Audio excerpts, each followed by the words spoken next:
여러분은 살아가면서 실수들을 많이 하십니까? 저는 참 실수를 많이 하는 사람 중에 한 명인 것 같아요. 아무래도 제가 가지고 있는 어떠한 직책 때문이기도 한 것 같아요. 때로는 목사로서, 때로는 아빠로서, 때로는 남편으로서, 때로는 어떤 함께 일하는 직원, 공동체 구성원으로서, 또 협력가로서 어, 참 많은 실수를 하는 것 같아요. 분명히 그 실수를 했으면 그 다음엔 안 해야지 하는데도 또 실수를 합니다. 주일 아침에 예배로 오는 그 자리에서도 화를 안 내야지, 화를 안 내야 되지. 아이들을 보면서 화를 안 내야지, 화를 안 내야 되지.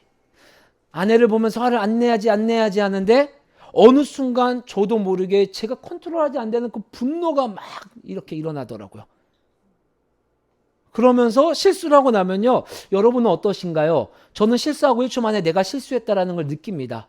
그래서 사과해야지, 사과해야지 하는데 때로는 이 자존심 때문에 그리고 내가 이 화가 난 게 당연히 마땅히 화낼 만한 건데 라고 이런 환경들로 인하여서 이 실수들을 반복하고 때로는 사과를 못하는 경우도 있습니다. 여러분들의 삶 속에서도 아마 직장인으로서 가족의 구성원으로서 때로는 교회 공동체 구성원으로서 실수할 때도 있을 것입니다. 근데 여러분 너무 실수한 나 자신을 다그치지 마십시오. 왜냐하면 사람은 실수를 하지 않으면 사람이 아니기 때문입니다.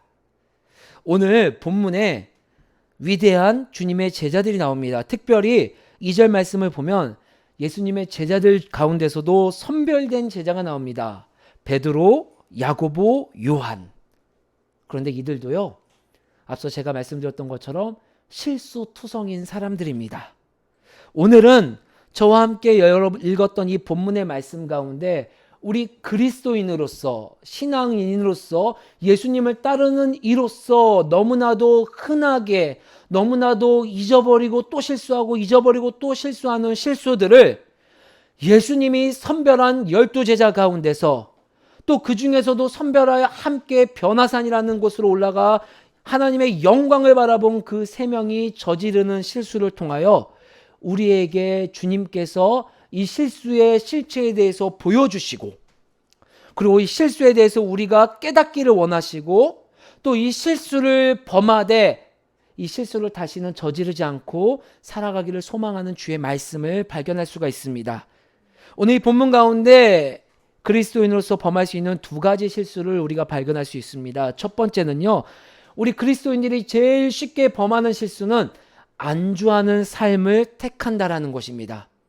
내 머무는 곳에 안주하는 삶을 택한다라는 거예요. 우리 마가복음 9장 5절 말씀 읽어볼까요? 9장 5절의 초반절만 읽겠습니다. 시작. 베드로가 예수께 고하되 라삐여 우리가 여기 있는 것이 좋사오니 아멘. 오늘 베드로가 이렇게 말합니다. 예수님, 내가 예수님과 함께 산에 올라갔더니 놀라운 정말 이 땅에 인간적인 예수님의 모습이지만 이 순간 하나님께서 은혜를 부어주셔서 놀라운 하나님의 영광을 바라본 거예요. 그 옷이 광채가 나고 세상에서 빨래하는 자가 그렇게 희귀할 수 없을 만큼 즉 이 땅에서 볼 수 없는 영광을 본 직후에 베드로가 이렇게 말하는 거예요. 예수님, 주님, 우리가 여기 있는 것이 좋사오니 주님, 우리가 여기서 하나님의 영광을 보는 것이 너무나도 좋습니다. 여러분 우리가 이럴 때가 있잖아요. 기도할 때 내가 응답받았어. 하나님이 지금 나에게 말씀해 주시는 것 같아. 내가 세상에 나가서 내 눈 하나 없어도 좋을 것 같아. 내가 돈이 한 푼 없어도 좋을 것 같아. 하나님이 나와 함께 하시는 것이 누려지니까. 그런 놀라운 은혜를 경험한 것입니다. 그 직후에 베드로가 이렇게 고백을 하는 거예요. 그런데 여러분 우리가 지난주에 살펴봤었던 것처럼 베드로의 이 고백 직전에 예수님께서 베드로에게 뭐라고 말씀하셨습니까? 사람들이 나를 뭐라고 하느냐? 너희는 나를 뭐라고 하느냐? 주는 그리스도십니다. 그래, 맞다. 그 고백이 맞아. 그런데 그 진정한 고백은 그 영광스러운 고백 뒤에 분명히 십자가와 고난이 있단다. 내가 가야 할 길은 그 길이고 나는 죽을 것이다 라는 엄중한 주가 가실 길을 설명하신 직후에 일어난 일입니다.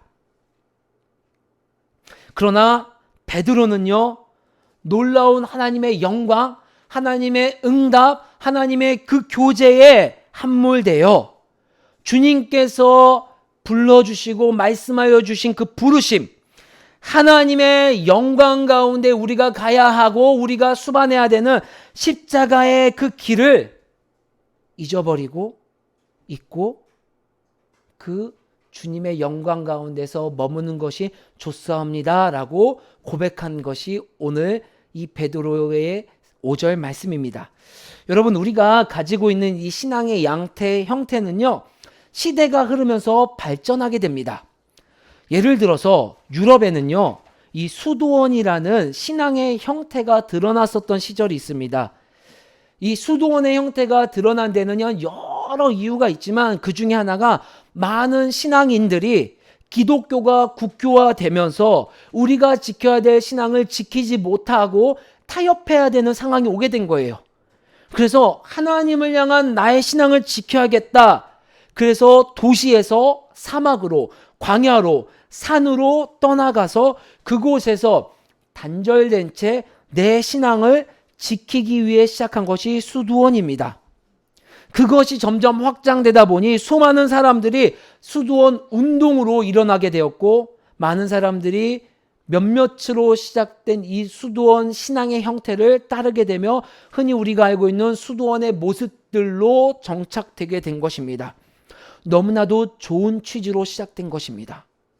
그런데 이러한 수도원에 대하여서 21세기의 신학자 보네퍼는요, 크게 비판했습니다. 수도원 운동은 잘못된 것이다. 수도원 신앙의 양태는 잘못된 것이다.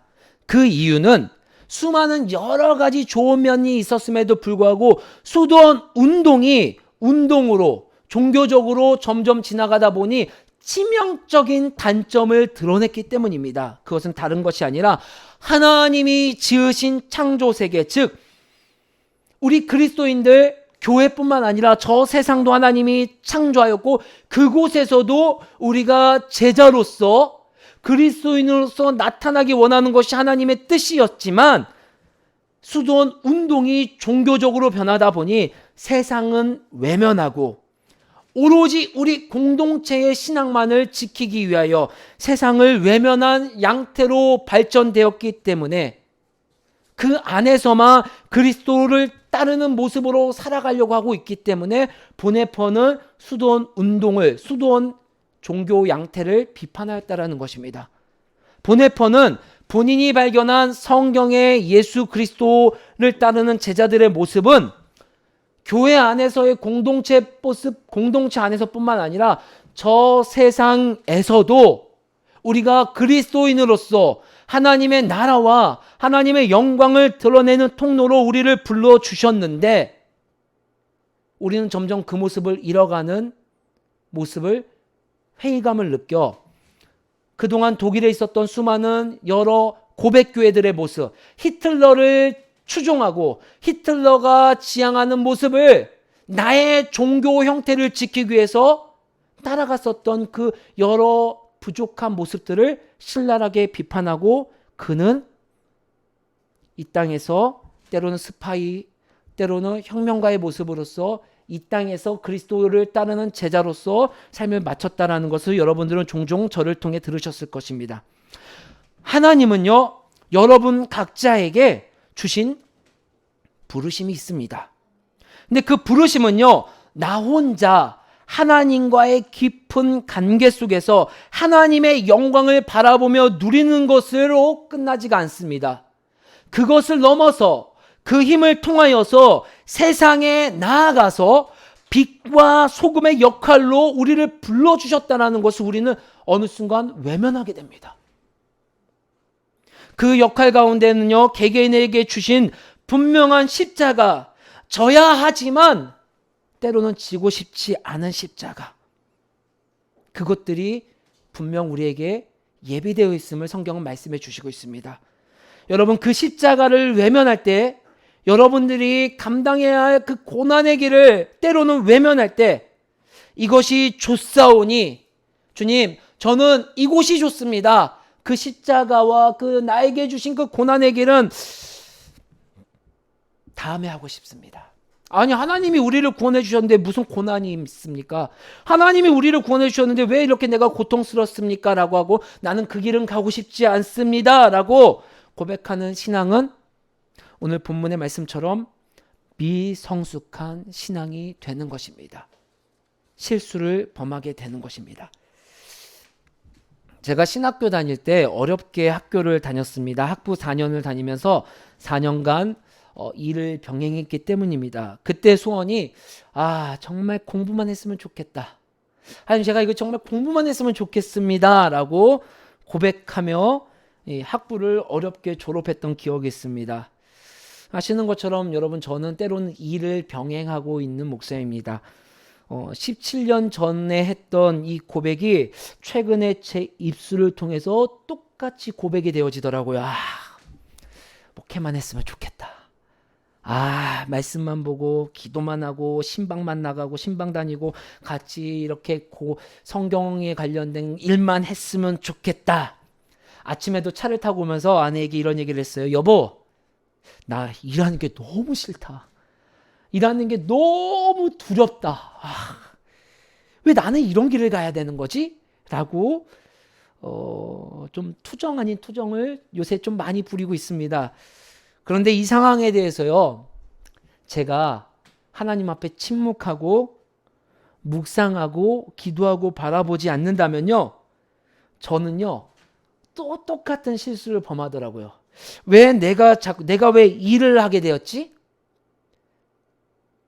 굳이 내가 좀 더 쉬운 길로서 하나님이 나에게 주신 목회적 소양으로서 나아갈 수 있는데 내가 왜 이 일을 하고 있지?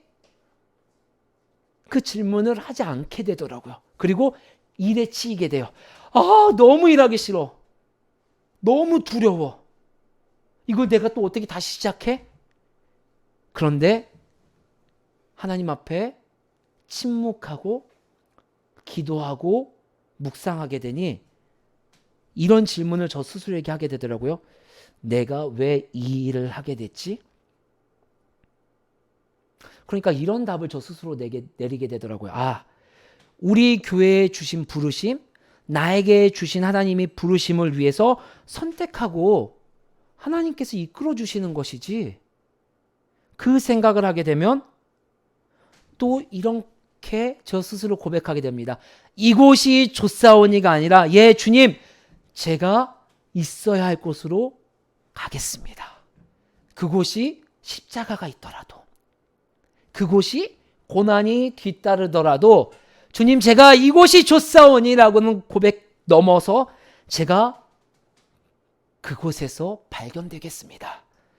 여러분 어떤가요? 저는 여러분의 부르심이 정확하게 무엇인지 잘 모르겠습니다. 왜냐하면 이 부르심은요, 주님께서 여러분 개개인에게 주실 것이기 때문입니다. 하지만 분명한 것은 여러분이 머물러야 할 곳은요, 오늘 베드로가 본 것처럼 광채가 나고 세상에서 본 적 없는 빛나는 흰색의 영광만 있는 것이 아니라 여러분 각자에게 주신 십자가, 고난도 함께 있다라는 것입니다. 누구도 그 고난의 무거움을 모르죠. 다른 누군가가 보면 고난이 아닐 수도 있지만 나에게는 그 어떤 것보다 무겁고 나에게는 그 어떤 것보다도 내려놓고 싶은 그 십자가의 길, 그 십자가의 길이 있다라는 것을 잊는 것, 그것이 우리가 흔하게 범하는 실수 중에 첫 번째라는 것입니다. 두 번째로 우리가 범하는 흔한 실수는요, 여러분 자꾸 하나님을 우리가 헷갈려요. 이 말이 무슨 뜻이냐? 우리 5절 말씀 다시 한번 전체 읽어보겠습니다. 9장 5절의 말씀입니다. 시작. 베드로가 예수께 고하되 랍비여, 우리가 여기 있는 것이 좋사오니 우리가 초막 셋을 짓되 하나는 주를 위하여, 하나는 모세를 위하여, 하나는 엘리야를 위하여 하사이다 하니. 아멘. 베드로가 주님의 영광을 보고 이런 고백을 합니다. 예수님, 우리가 초막을 짓겠습니다. 하나는 주님을 위하여, 하나는 모세를 위하여, 하나는 엘리야를 위하여. 여러분 어떻습니까? 이 표현을 보면요, 얼마나 종교스럽습니까? 얼마나 잘한 고백 같지 않습니까? 우와, 엘리야, 우와, 모세. 여러분, 베드로는요, 엘리야가 누군지도 모르고요, 모세가 누군지도 몰라요. 실제로는요, 본 적이 없어요. 너무 오래된 사람이에요. 그럼에도 불구하고 하나님의 초자연적인 능력으로 엘리야를 엘리야로 인식하고 모세를 모세로 인식하고, 제가 실명은 거론하지 않겠지만 종종 제가 저에게 많은 영향을 주었던 소천하신 목사님이 계세요. 아내에게 그런 얘기를 해요. 여러분, 아니 여보, 나 이 목사님 진짜 살아생전에 한번 만났으면 얼마나 좋았을까. 그래서 그분의 말씀과 그런 것들을 직접 한번 배워보고 했으면 얼마나 좋았을까. 하물며 이 이스라엘 백성들에게 엘리야가 가진 위치와 모세가 가진 위치는 얼마나 위대했겠습니까? 그래서 예수님 앞에 이렇게 얘기하는 거예요. 와, 그 예수님, 엘리야, 모세, 예수님을 위해서 초막을 짓겠습니까? 너무나도 당연하고 잘한 표현 같지요. 그런데 여러분, 이 표현을 자세히 보면요, 얼마나 위험한 고백인지 우리가 알 수 있습니다. 여러분, 우리 예수님, 우리 하나님이 그 어떤 누구와도 비교할 수 없는 분입니다. 아무리 한상으로 위대한 일을 한 선지자라 할지라도, 이스라엘 백성을 출애굽시킨 리더라 할지라도 그들은 주님의 도구일 뿐이지, 주님 앞에 먼지와 같은 존재일 뿐이지 주님과 같이 비견할 수 없는 존재들이라는 것입니다. 그런데 오늘 베드로는요, 그 주님을 모세와 엘리야와 같은 선상에 둔 것입니다. 저는 아빠가 된 지 14년이 됐습니다. 그럼에도 불구하고 아직도 아빠가 어떤 존재인지 잘 모르겠어요. 저는 종종 필요한 물품들을 구입합니다. 성향상 한 번 살 때 수십 번 고민하고요, 쓸만한 것을 사려고요, 또 가장 최저가로 사기 위해서 많은 시간과 정성을 들여 구입합니다. 그런데 제가 그렇게 정성을 들이고 시간을 들이고 무리해서 필요한 물건을 사서 받고 나면요, 저뿐만 아니라 아이들이 그 물건을 보고, 와, 아빠 어떻게 이런 좋은 물건을 샀어요? 와, 아빠 역시 아빠는 최고의 정말 물건을 선택하는 사람 같아요. 그래? 맞아. 그리고 나서 이 아이들이 신기하니까 그 물건을 만집니다. 나 산지 이거 나도 조심스러워서 이거 장갑 끼고 만지는데 막 지문을 막 묻혀요. 실수라도 아이들이 조금이라도 쓰러뜨리는 모습을 보는 순간 저는요, 그 물건 때문에 아이들에게 파이어랍니다. 야, 안 돼! 멈춰! 잠깐만. 조금만 이따 만져. 제가 이 설교문을 작성할 때 생각하지 못했는데요. 여러분, 우리 교회 들어올 때 아름다운 레고가 있습니다. 예수님, 모세, 다윗왕. 또 우리 교회의 형태가 있는 예쁜 도자기가 있습니다. 지난주에 저희 아이들이 그거를 만진다고 할 때 제가 화요를 했습니다. 야, 이거는 교회에 이쁘게 해야지. 왜 아빠 물건을 소중히 안 다뤄? 너 이게 어떤 가치가 있는 물건인지 알아? 그러면요, 아이들이 슬슬 제 눈치를 봐요. 그러면서 아이들의 눈빛에서 이런 마음을 읽습니다. 아빠는 이 물건이 나보다 소중해? 아빠는 이 물건이 나보다 더 가치 있어? 그래서 이제 이 아이들이요, 너무 이거를 지혜롭다고 저는 표현하고 싶은데요, 이제 제가 또 그렇게 하면요, 아이들이 눈을 동그랗게 뜨고 저한테 이렇게 말합니다. 아빠, 나야 얘야. 나야 이 물건이야. 그러면 제가 그 좀 조심히 이렇게 합니다. 근데 아직도요, 여전히 새로운 물건이 있으면 아이들이 막 만질까봐 노심초사하고 고장날까봐 불안해하고 있습니다. 그래서 제가 이렇게 말씀드린 거예요. 저는요, 아직도 아빠가 되어가고 있는 중입니다. 저희 아이랑 그 물건과 때로는 마음은 그렇지 않지만 행동이 비슷하게 표현하고 드러나기 때문입니다.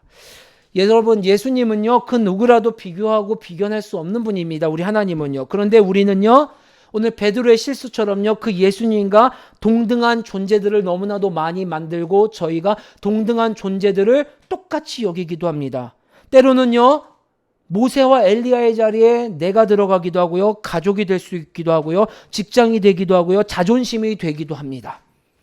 여러분, 출애굽기 32장 1절 6절 말씀을 보면요, 잘 알고 있는 황금 송아지 사건이 나옵니다. 모세가 시내산에 하나님의 말씀을 받기 위해 대표해서 올라가서 말씀을 받는 시간이 조금 더뎌지니 수많은 이스라엘 백성들이 두려워서 너무나도 두렵습니다. 무섭습니다. 우리에게 하나님과 같은 황금 송아지를 만들어 주세요. 결국 어떻게 합니까? 황금 송아지를 만들어서 이제 안심이 좀 되네. 이 가나안 땅에 왔더니 수많은 가나안 민족들, 이방 족속을 보니 그 사람들은 밀곰도 섬기고 황금송아지도 섬기고 무슨 개구리도 섬기는데 우리 하나님은 눈에 보이지도 않아서 내가 두려웠는데 이제 안심이 되네. 내가 가지고 있는 가장 좋은 것으로 신을 만들었더니, 그런데 내가 하나님을 믿지 않는 것 아니니 우리는요, 황금송아지 때문에 마음의 위로를 받고 또 한편으로는 하나님도 섬깁니다 하면서 절기를 지킨 모습이 출애굽기 32장 1절부터 6절까지 시작된 황금송아지 사건입니다. 그들은 하나님이 아닌 그들이 만든 황금송아지로 위로를 받은 것입니다. 그런데 여러분, 그 말씀을 보면 우리가 잘 알 수가 있어요. 그 위로는 착각입니다. 최근에 방송에 보면은 너무 놀란 사건이 있습니다. 중학생에게까지 마약이 퍼진 사건들이 심심치 않게 언론을 통해 우리에게 나오고 있습니다. 여러분, 마약의 문제점이 무엇인가요? 바로 중독성 아닙니까? 잘못된 쾌락 아닙니까?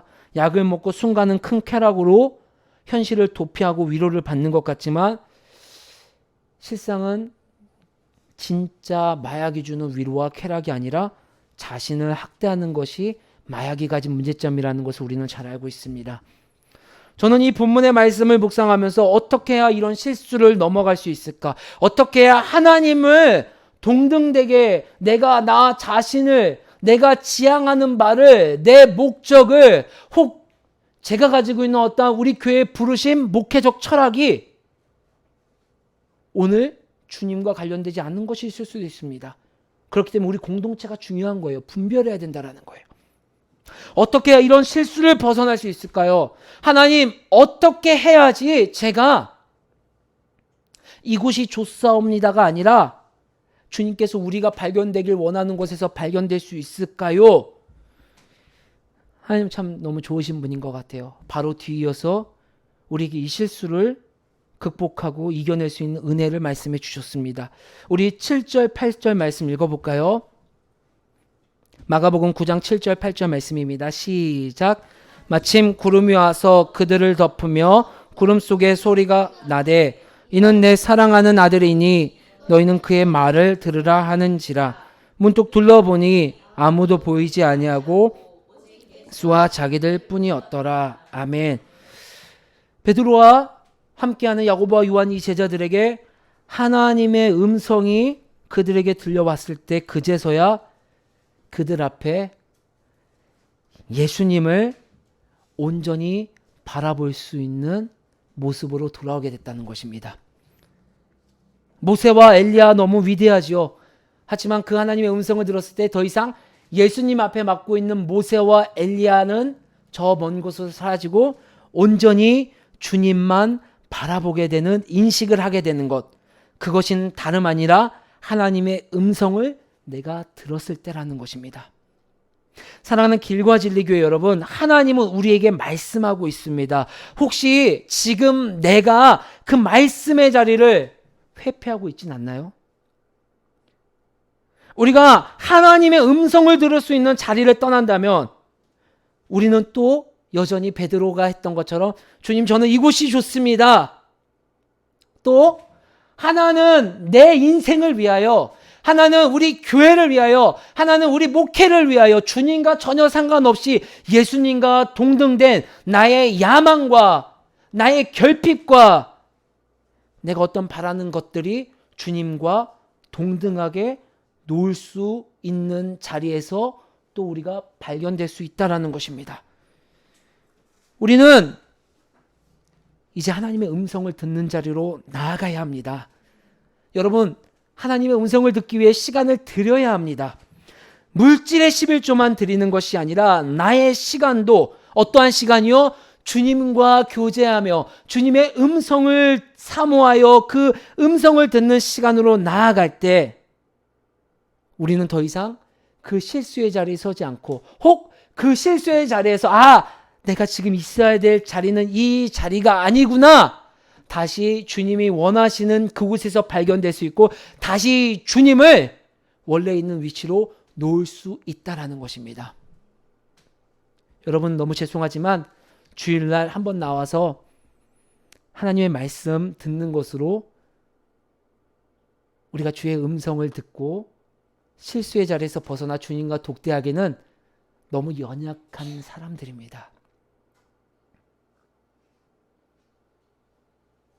그렇기에 여러분 의지적으로 주님 앞에 주의 음성을 들을 수 있는 시간을 마련하십시오. 하나님의 말씀을 펴서 읽는 시간이 될 수도 있고요. 그 말씀을 가지고 기도하고 또 삶의 자리에서 좋은 양서를 통하여 책을 읽거나 또 우리 공동체를 통하여 우리 공동체 가운데서 발견되어지는 공동체 안에 있는 예수님을 발견하는 것으로 주의 음성을 들을 수 있습니다. 그 자리로 나아가십시오. 의지적으로. 그리고 서로 격려하여 주십시오. 그 자리에서 발견될 수 있도록.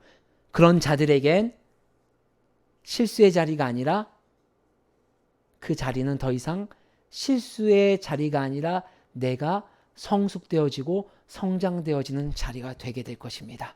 그런 우리가 될 수 있기를 주의 이름으로 간절히 소망합니다.